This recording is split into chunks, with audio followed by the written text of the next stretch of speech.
Alexis Poulain est avec nous. Bonjour Alexis. Bonjour Patrick. Alors, nous posons cette question sur Twitter. Sainte-Soline, selon vous, est-ce qu'il existe vraiment des éco-terroristes en France? C'est ce qu'a dit Gérald Darmanin.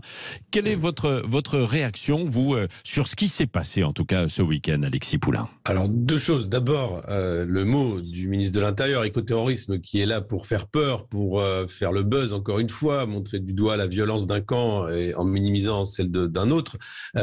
L'éco-terrorisme n'a pas de fait dans la loi. En France, aujourd'hui, le parquet antiterroriste n'a pas été saisi pour les événements de Sainte-Soline. On rappelle qu'il y a plus de 50 policiers qui ont été blessés, mais également des manifestants de l'autre côté. Et l'autre question que ça pose, c'est la radicalité dans le combat écologiste. Et on a vu là notamment des scissions avec Yannick Jadot qui s'est fait insulter, qui a eu sa voiture taguée avec des gros mots et qui se désolait de voir que le camp écolo était scindé entre des gens qui étaient incapables de se parler et de se réunir pour des luttes communes, notamment contre les bassines, qui sont aux yeux et de Yannick Jadot et des militants radicaux des aberrations écologiques.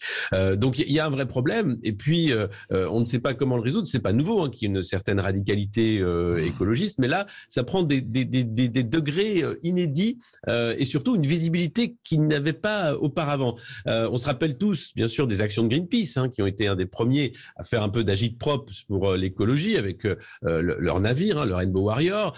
Il y a eu ensuite Sea Shepherd qui est allé encore un peu plus loin dans cette radicalité écologiste. Et puis maintenant, on a ces militants de Just Stop Oil qui arrivent partout dans des événements mondiaux, médiatisés, ou dans les musées pour badigeonner les tableaux de nourriture, pour se coller au mur, aux voitures, interrompre des représentations à l'opéra, monter sur le Panthéon, aller à Roland-Garros, bref, qui sont partout pour essayer d'alerter la population sur le changement climatique. Mais est-ce que ça change quelque chose? La question de cette radicalité, est-ce qu'elle est efficace ou est-ce qu'elle est contre-productive? Question que se pose sans doute Yannick Jadot et beaucoup d'autres militants écolos qui ne sont pas pour cette radicalité. Parce que quand on regarde la radicalité écologiste, c'est quoi? Une petite frange de ces militants, 10% même pas, qui sont prêts à passer à l'action, avec des risques qui sont la garde à vue, le casier judiciaire, l'amende également.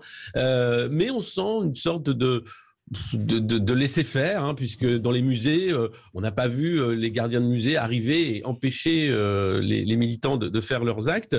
Pareil pour les plus violents, ça a été le blocage des routes. Et là, c'est les usagers, les conducteurs qui sont sortis des voitures pour dégager les militants sur le bord de la route. Ouais. Et au final, est-ce que ça va changer quelque chose alors que la COP va s'ouvrir en Égypte et que de toute façon, pour les objectifs climatiques, de l'avis de tous les scientifiques, c'est mort de toute façon.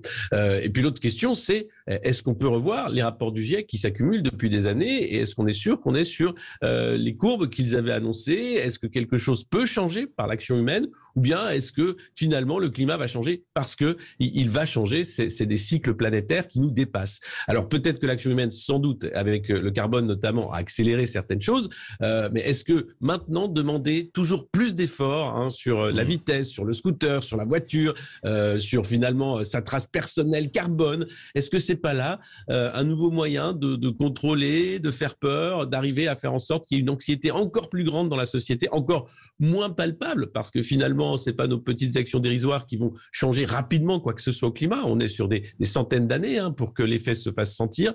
Voilà la question que je me pose et qu'on est nombreux sans doute à se poser. Et puis sur la radicalité, elle est parfois nécessaire en politique, mais est-ce que là, elle est vraiment utile et est-ce que surtout elle change les choses? La réponse est non.